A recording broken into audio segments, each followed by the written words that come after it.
ऐसे बहुत सारे स्टूडेंट हैं जिन्होंने उत्तर प्रदेश सरकार की महत्वपूर्ण और महत्वाकांक्षी योजना जैसे स्मार्टफोन और टैबलेट का अभी तक लाभ नहीं ले पाए हैं।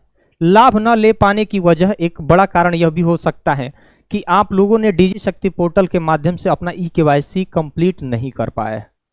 बहुत सारे ऐसे स्टूडेंट हैं जिनकी डिजी शक्ति पोर्टल के माध्यम से ई-केवाईसी कंप्लीट हो चुका है और वो अपना लाभ भी ले चुके हैं स्मार्टफोन और टैबलेट।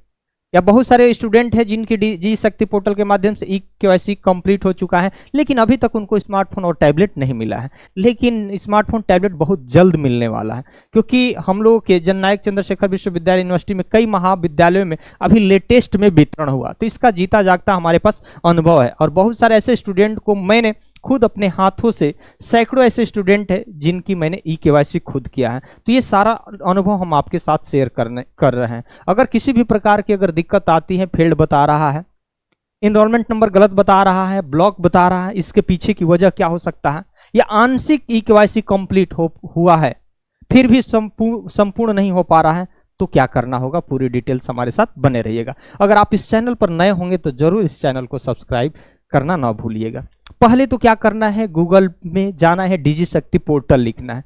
जैसे ही डिजी शक्ति पोर्टल लिखेंगे तो एक ऑप्शन आएगा ये ई-केवाईसी थ्रू मेरी पहचान पोर्टल, इस पर आपको क्लिक करना है। जैसे ये इस पर अगर आप क्लिक करते हैं तो उसके बाद ध्यान रखिएगा, उसके बाद इस तरह का पेज खुलकर आपके सामने आ जाता है। इसमें आपको अगर यूनिवर्सिटी से पढ़ रहे होंगे तो उस यूनिवर्सिटी का नाम भरेंगे। उसके बाद जस्ट कॉलेज, इंस्टीट्यूशन, संस्थान जो भी होगा आपका, जिस कॉलेज से महाविद्यालय से पढ़ते होंगे उसको भरेंगे। और यहाँ पर आपके एडमिट कार्ड पर इनरोलमेंट नंबर लिखा होगा, इनरोलमेंट नंबर भरेंगे। जैसे ही भरेंगे यहाँ कैप्चा कोड भरेंगे, भरने के बाद सर्च कर देंगे, सर्च करेंगे। उसके बाद कहाँ आपको दिक्कत आती है, अब यहाँ जब सर्च करेंगे तो यहाँ मेन समस्या ये आ जाती है। जैसे ही सर्च करेंगे तो बहुत सारे ऐसे स्टूडेंट को यहाँ अंडर प्रोसेस लिख दे रहा होगा, ब्लॉक लिख दे रहा होगा, फील्ड लिख दे रहा होगा, या सर्च करने पर इनरोलमेंट नंबर गलत बता दे रहा हो। अगर जिस स्टूडेंट का, ध्यान रखिएगा, जिस स्टूडेंट का अगर इस तरह से लिखा होगा वेरीफाई थ्रू लॉगिन यूजिंग ई मेरी पहचान, उसका ई-केवाईसी कंप्लीट होगा, मैं उसका ई-केवाईसी करके दूंगा। अगर आप कमेंट करेंगे वो बताएंगे कि सर यहाँ पेंडिंग तो दिखा रहा है, ये पेंडिंग तो दिखा रहा है, लेकिन ये चीजें अगर लिख के आ रही है तो 100% है कि मैं उसका ई-केवाईसी कर दूंगा।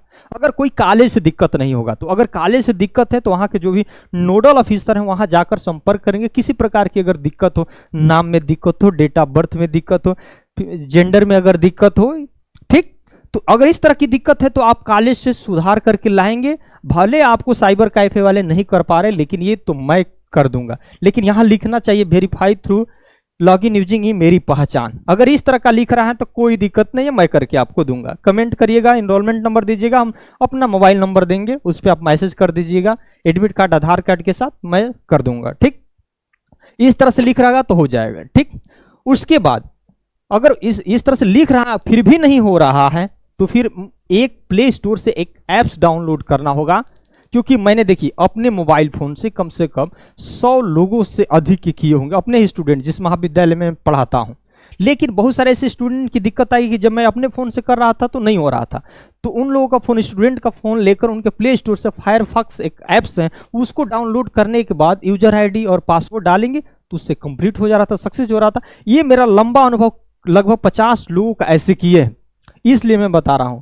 एक फोन से नहीं हो पा रहा है, क्रोम से नहीं हो पा रहा है, या सारी हिस्ट्री डिलीट करके भी देखिए, लेकिन जरूर फायरफॉक्स डाउनलोड करके कर रहे हैं तो ये हो जा रहा है। मैं कई लोगों को सजेस्ट किया, कई महाविद्यालयों को, उनका ई-केवाईसी हो रहा है।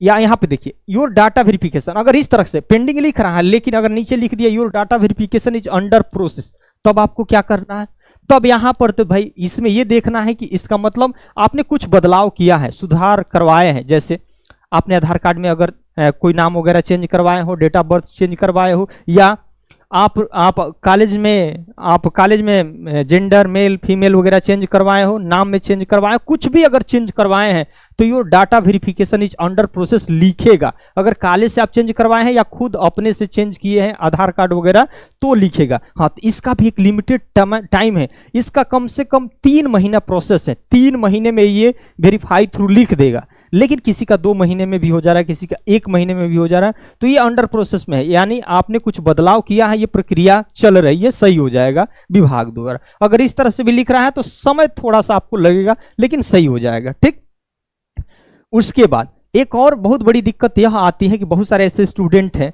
जिन्होंने जिससे ई-केवाईसी कराने के लिए बोले वो अपना यूजर आईडी डाल दिया, कई लोगों के हाथ में फोन गया, अपना अपना यूजर आईडी वो डाल दिए। तो इसमें एक चीज बचना है कि पहली जो यूजर आईडी डाले हैं उसको कम से कम पहले आपको आपके पास होना चाहिए। तो कैसे होगी, आपको तो पता नहीं है, जिसको फोन दिए हैं वही यूजर आईडी बना दिया अपने मन से, तो कैसे होगा? तो उसको आधार कार्ड नंबर डाल के फॉरगेट करेंगे। कैसे, यहाँ देखिए, यूजर ने मोबाइल नंबर अदर यहीं पे कहीं दिया होगा, आधार नंबर दिया होगा। तो पहली, अगर आपके पास यूजर आईडी अभी लेटेस्ट का है तो लेटेस्ट पे नहीं जाना है, जो पहली बार कभी बना होगा उसको फाइंड करना है। तो यहाँ आधार कार्ड का ऑप्शन होगा, देखिएगा आप अगर अपना गूगल से करेंगे तो यहाँ आधार कार्ड का यूजर नेम, मोबाइल नंबर और आधार पे क्लिक करेंगे तो आधार भी आ जाएगा। आधार नंबर डालेंगे तो जस्ट आधार नंबर डालेंगे तो यहाँ देखिए ये प्रोसेस आ जाएगा, यहाँ बता रहे हैं ये प्रोसेस आ जाएगा। अगर किसी का आईडी अगर बना है तो पुरानी आईडी अगर आप सर्च करेंगे तभी हो पाएगा, इस तरह से नहीं हो पाएगा, पुरानी वाली आईडी आपको सर्च करना ही है। चलिए वहां आप देख लीजिएगा कहीं होगा, उसमें कोई दिक्कत नहीं है।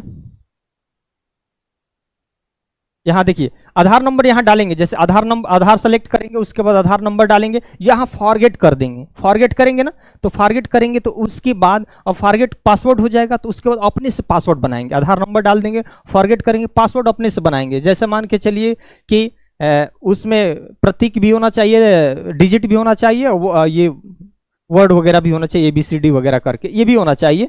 तो कैसा कॉम्बिनेशन जो आपको याद हो। और तो फॉरगेट करेंगे, पासवर्ड रिसेट करेंगे, नया पासवर्ड बनाएंगे तो पहले वाली यूजर आईडी भी आ जाएगी जो पहली बार बनी होगी, और वह यूजर आईडी आ जाएगी। जस्ट जो लेटेस्ट वाले पासवर्ड बनाए हैं उससे साइन अप कर दीजिए। साइन अप कर देंगे तो क्या हो जाएगा, उसके बाद अगली प्रक्रिया हो जाएगी। अगली प्रक्रिया में आपको साइन अप जस्ट जैसे ही करेंगे तो आपके पास आधार नंबर मांगेगा, ठीक, OTP जाएगा। OTP अगर देंगे तो निश्चित ही आपका प्रक्रिया क्या हो जाएगी, सफल हो जाएगी। यह मान के चलिए। ये तो कब होता है, जो न्यू वालों को भरना होता है, नए वालों को भरना होता है, उनके लिए प्रोसेस है। जो पुराने वाले हैं जिनका आईडी पासवर्ड अगर बना है कभी भी, तो उनके लिए सिर्फ OTP वगैरह जाएगा, आधार नंबर देंगे तो उनका हो जाएगा। ये जो नए वाले स्टूडेंट हैं, यहाँ आने के बाद यहाँ पर अगर साइन अप मेरी पहचान करेंगे तो ये प्रोसेस खुल के आ जाएगा। तो यहाँ मोबाइल नंबर डालेंगे, OTP मांगेगा, नाम लिखेंगे अपना, जेंडर सेलेक्ट करेंगे, डेट ऑफ बर्थ, और पर्सनल मैसेज में बहुत सारे स्टूडेंट आप अपना नाम लिख सकते हैं, यस नो कुछ भी लिख सकते हैं। पर्सनल मैसेज, यूजर नेम ऐसा बनाइएगा कि जिसको कभी बना ना हो तो ले लेगा, और नहीं तो नहीं लेगा। यूजर नेम, पासवर्ड वगैरह ये सारी चीजें सेलेक्ट करेंगे। जैसे ही सेलेक्ट करेंगे यहाँ एक्सेप्ट का ऑप्शन आएगा, एक्सेप्ट कर लेंगे, ठीक, एक्सेप्ट कर लेंगे। उसके बाद ये सारी चीजें जैसे बन गई हैं, यहाँ साइन अप कर देंगे। उसके बाद यहाँ पर आधार नंबर डालेंगे या मोबाइल पे कनेक्ट करेंगे, यहाँ क्या कर देंगे, यहाँ इसको एग्री कर देंगे, फिर इसका नंबर जो भी होगा डाल देंगे, वेरीफाई थ्रू ई-केवाईसी कर देंगे। यहाँ OTP जाएगा, जो आधार कार्ड से नंबर लिंक होगा वहाँ OTP जाएगा। OTP जाएगा तो क्या हो जाएगा, सक्सेस होगा। अगर किसी प्रकार की अगर दिक्कत आती है तो निश्चित आप कमेंट करेंगे, जरूर करेंगे, और उसमें मैं अपना WhatsApp नंबर दूंगा, उस पर आप मैसेज करेंगे, और मैसेज करेंगे तो उसके बाद मैसेज करेंगे तो मैं पूरा प्रयास करूंगा और बताऊंगा कि क्या दिक्कत है। अगर मेरे से करने लायक होगा तो मैं आपका कर दूंगा, क्योंकि मैं हर स्टूडेंट का एक दर्द समझता हूं कि आपको इस समय अगर स्मार्टफोन टैबलेट मिल जाएगा तो आप उसको पढ़ाई में उपयोग कर सकते हैं। इसलिए अगर इस चैनल पर आप नए होंगे तो इस चैनल को जरूर सब्सक्राइब करिएगा, लाइक करिएगा, शेयर करिएगा, क्योंकि अब स्मार्टफोन बहुत जल्द ही आप सबको मिल